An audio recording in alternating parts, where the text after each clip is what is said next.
Hello, I'm the Nostalgia Critic guy, remember it? So you don't have to. There's no doubt about it. I love villains. Whether they're over-the-top, subtle, sympathetic, or monstrous, villains are some of the most enjoyable characters in all of media. And when I was growing up, there was one part of any musical that I always looked forward to. The villain song. Why? Because that was always the best song. Hakuna Matata. Give me Be Prepared. Take Under the Sea. Give me Poor Unfortunate Souls. Man, just the titles of some of these are so dark and depressing. It's awesome. And today, we're celebrating these terrifying tunes by listing the top 11 greatest villain songs. Why top 11? Because I like to go one step beyond. So, get ready to explain your evil deeds through music. This is the top 11 greatest villain songs. And I sang dab, double, evil little songs. Well, you know that's how we get along. The world is full of sinners, so how can it be wrong? Singing double, evil songs. Number 11. You're a mean one, Mr. Grinch. For some of us, the Grinch is the first real villain we ever came across, and thus, it's the first villain song we ever heard. And boy, what a good one to serve as an introduction to villainy. The tune, of course, is very catchy, and the singing voice of Tony the Tiger himself, Thurl Ravenscroft, just sounds fantastic. You're a heart-so-dead tomato splotch with moldy purple spots, Mr. Grinch. But what really makes it stand out are the lyrics. Naturally, the rhyming master himself, Dr. Seuss, had a big part in writing the words, and it shows. Just listen to how despicably detailed these lyrics are. Your heart is full of unwashed socks, your soul is full of gunk, you have termites in your smile. How can you not fall in love with such disgusting images? The Grinch still continues to be one of the great bad guys of Christmas, and this song certainly played a large part in making that happen. A perfect melody for the red and green villain of the red and green holiday. Stink, stank, stunk. Double, Number 10. songs. Shiver my timbers, shiver my soul, yo-ho-me-ho. I only discovered this one recently. It's the opening song for Muppet Treasure Island. I'll admit I haven't seen the movie, but listening to this song really makes me want to. Shiver my timbers, shiver my side, yo-ho-me-ho. I don't know, maybe the rest of the film sucks, or maybe it's fantastic, I have no idea. But just based on this song, I would give it a watch. It's got a great beat, enjoyable lyrics, and it sounds a little more intimidating than the usual Muppet songs. It's actually kind of a nice, welcome change of pace. And those buccaneers drown their sins in rum. The devil himself would have to call them skunk. But don't worry, it still keeps its natural goofy tone as well, having the backup singers be hermit crabs, snakes, and whatever the hell those are. So it still manages to keep them up in spirit, I guess. For a bag of guineas or a piece of it, a piece of it. A piece of it. 5, 6, 7, 8. Not much else to say, except it's a catchy little tune that puts you in the scurvy mood. Shiver my timbers, shiver my sails, dead men tell no tale. Double, evil Number 9. songs. This song isn't even a year old yet, and yet I think it belongs up there with some of the most enjoyable villain songs. If you relax and will enable me to do anything I please. It's ironic because anyone who knows my taste in music knows I can't stand Randy Newman. It really does sound like he's just been writing the same bland song over and over and over and over and over and over and over and over and over and over and over and over. Well, you get the idea. Most of the songs in this movie are pretty bland as well. That is except for 2. Almost There, which was okay, I guess, and this song, which is a heck of a lot of fun. I got voodoo, I got things I ain't even tried. And I got friends on the other side. He's got friends on the other side. It's sung by the Shadow Man, voiced by Keith David, who it's nice to see is growing more and more in popularity. Mom and Dad cut you off, playboy. I can scare those cards away. That voice. And not only does he have a good speaking voice, but his singing voice isn't half bad either. Who knew? Gargoyles can do Broadway. Well, not that Broadway, but alright, this joke is confused. But on top of that, the villain is pretty cool too. It's a shame it came out as late as it did, because I definitely would have put it on my top 11 Disney villains list. But oh well, both him and the song kick anyway. Especially near the end during the transformation. It gets especially lively and colorful. Transformation Central. Transformation Central. Now as I'm recording this, The Princess and the Frog hasn't come out on DVD yet, so I'm just using the spare footage I can find, hence the watermark there. But when it does come out, definitely give it a listen to. It's a song that looks every bit as good as it sounds. You can blame my friends on the other side. Now that you want it.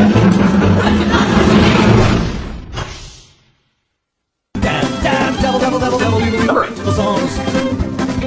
Pretty women, fascinating, sipping coffee.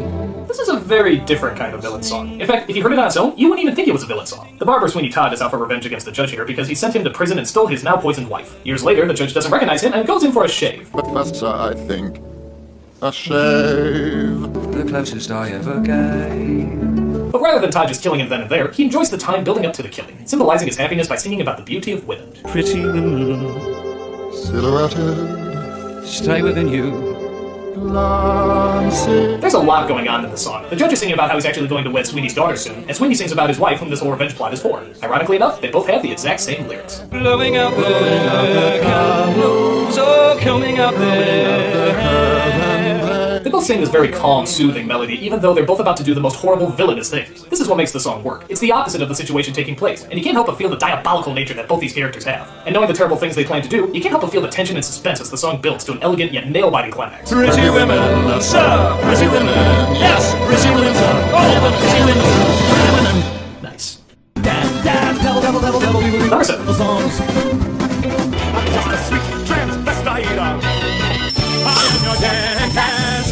I decided to put these two together because they seem very similar to me. They both seem very bright, energetic, and extremely over the top. Tim Curry's transvestite song is well known by most people. Its weird lyrics, catchy tune, and unbelievably strange subject matter is pretty unforgettable. I'm just a sweet transvestite.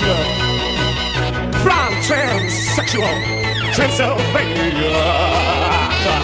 A lot of people forget about Steve Martin singing Dentist, though, which I think is just as enjoyable, handy, and upbeat. You'll be a dentist. You have a talent for causing things. They're both really funny and showcase the actors' comedic talents to their full potential. They also dig into our paranoia about strange people that we don't understand. For example, why would anyone want to be a dentist? According to Steve Martin's song, it's because they're straight-up sadists that can get paid for their cruelty. Be a dentist. People will pay you to be inhumane. And in Sweet Transvestite, it asks the question of... Transsexual Transylvania. Just why? Both these songs are a ton of fun to watch and a real joy to listen to. Who says that evil ever has to be downbeat? Say ah! Now spit!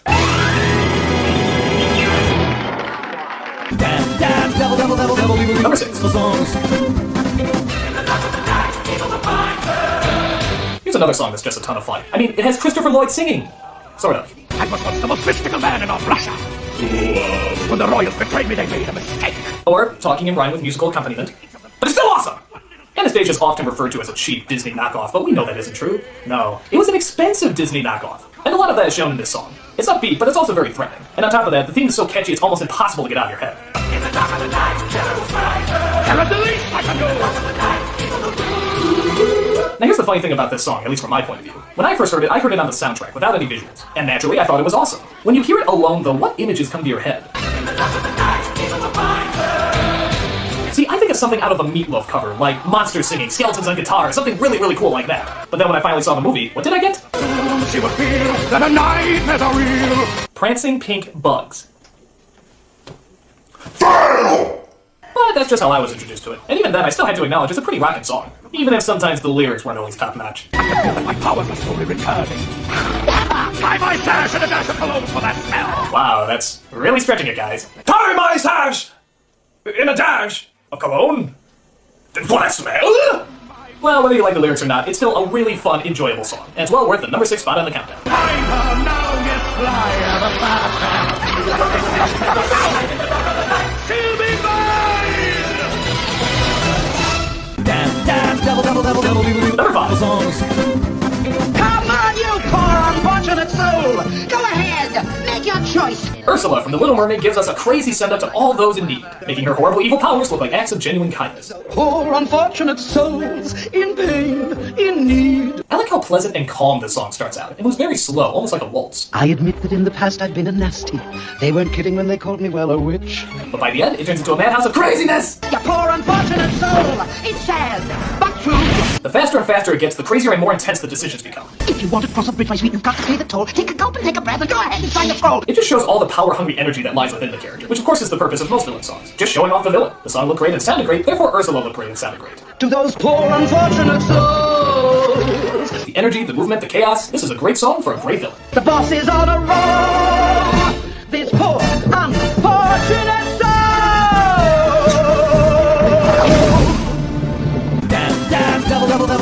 Number 4. The songs. He had it coming. He had it coming. If you were like me, this is the point where you knew Chicago was going to be a good movie. Because before that, you had 3 songs that were okay, but weren't really anything spectacular. This is where the movie started to kick. It's the merry murderesses of the Cook County Jail singing about how they did away with the men who pushed them too far. If you'd have been there, if you'd have heard it, I bet you would have done the same. The stories are really entertaining, the dancing is great, and I just love the way it's shot and put together. This is not an easy musical to make a screen adaptation from, but the director did a really good job in giving it its own environment without it seeming awkward. Though really, couldn't you shoot any of it in Chicago? I mean, it's called Chicago! But I digress. The movement of the camera and speed of the editing is almost like a dancer in and of itself. They had it coming. They had it coming. They had it coming. They took the flowers off. And of course there's Catherine Zeta-Jones. I don't care if you have a thing for rotting old flesh. One day you will be mine. They had it coming. They had it coming. They had it coming. You know, in actuality, I'm 84. I always find my favorite part of most villain songs is near the ending, because that's where it really builds up and becomes the most bombastic. And this song is no exception. The dirty bum, bum, bum, the dirty bum, bum, bum. Again, it's my favorite song in the movie. I just love how aggressive and intense it gets. I'd absolutely let any of these ladies kill me as long as this song was attached.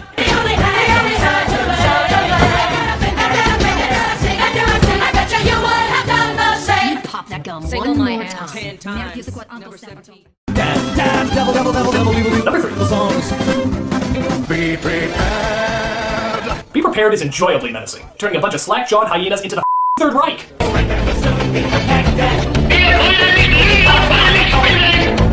It's so cool to watch. You got smoke everywhere, tilted angles all over the place, and a color scheme that goes from green and grainy to red and hellish. And injustice still malicious this way. Be prepared. Give Jeremy Irons some credit too. He actually tries to sing this thing instead of speak it all the way through. But does he succeed? A shining new era is tiptoeing nearer. Well, he sounds evil. That's all that matters. In fact, I love how even near the end of the song, as everything is getting louder and more passionate, he still sort of keeps that strange British monotone. Meticulous planning, tenacity spanning. Dude, you're on a mountain of evil. How about a little oomph in your voice? Be king, undisputed, respect this. And how am I gonna get down from here? Well, it still kicks. It's by far my favorite song in the entire movie. Because let's be honest, nothing offsets a song like The Circle of Life than a song about murder. Be prepared.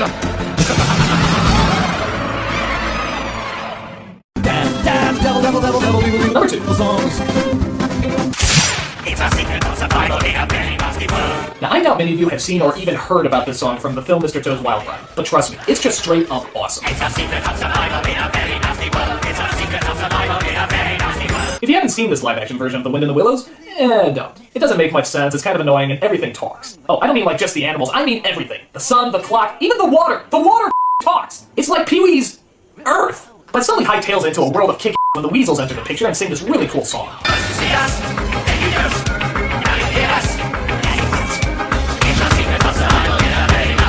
The images are dark, even scary for younger kids, and the melody itself almost sounds like a racing heartbeat. Don't come walking in the wildwood if you haven't got a gun. The only downside is that it is a short song. Most villain songs are 2 to 3 minutes long, and this one's only 1 minute. But it takes advantage of every second it has. The shadows, the angles, the harsh tone it creates. It's like one of those weird, surreal music videos from the 80s. But in a good way. And of course, like in most villain songs, it only gets more and more threatening the further it goes on. You're in the wildwood, and every child will tell you like you've got no business to be here. If you haven't seen or heard this song yet, check it out. In my opinion, it's 1 minute of awesomeness you won't soon be forgetting. It's a secret of survival, it's a secret of survival, it's a secret of survival, it's a very nasty one. And the number 1 villain song is... Hellfire. Dark fire. Granted, it's a children's movie, and a Disney one at that, but this villain song really took chances and explored the tortured psyche of one of Disney's greatest bad guys. It's centered around Judge Frollo, who has fallen into a lustful obsession with the gypsy fugitive Esmeralda. And even though he's not a priest in this version, he still considers himself very religious. And his impure thoughts about the woman send him into an ethical battle from hell. This burning desire is turning me to sin. I think these guys are the best. I don't even know what they symbolize, they just scare the out of all the little children who see them. It is the gypsy girl, the witch who set this flame. It's not my fault he made the devil so much stronger than a man. It's an interesting song too, because he's not singing about how evil he is, rather how he's slipping into deep insanity brought on by his sexual desire, and that the only cure is to destroy the obsession itself, or rather, herself. Destroy Esmeralda and let her taste the fires of hell, or else let her be mine and mine alone. As far as kids' films go, it has all the no-nos. Half-naked women, sexual cravings, religious taboos, and all under the name of the mouse. Huh? I'll see you in everlasting damnation. Huh? This is one of the most dramatic and well thought out of all the villain songs, and its visuals match the music and lyrics perfectly. God have mercy on her. God have mercy on me. It's probably the most risque Disney has ever gotten. Those who love villains couldn't be happier for it. Intense, diabolical, vengeful, sexual, conflicting, Hellfire seems to have it all, which is why I could easily deem it the number 1 villain song.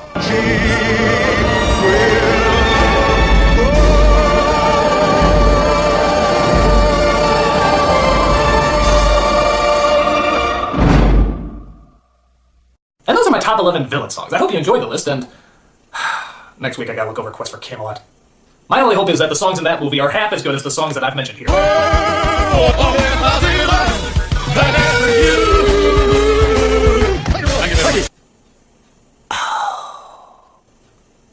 I'm the Nostalgia Critic, I remember, so you don't have to.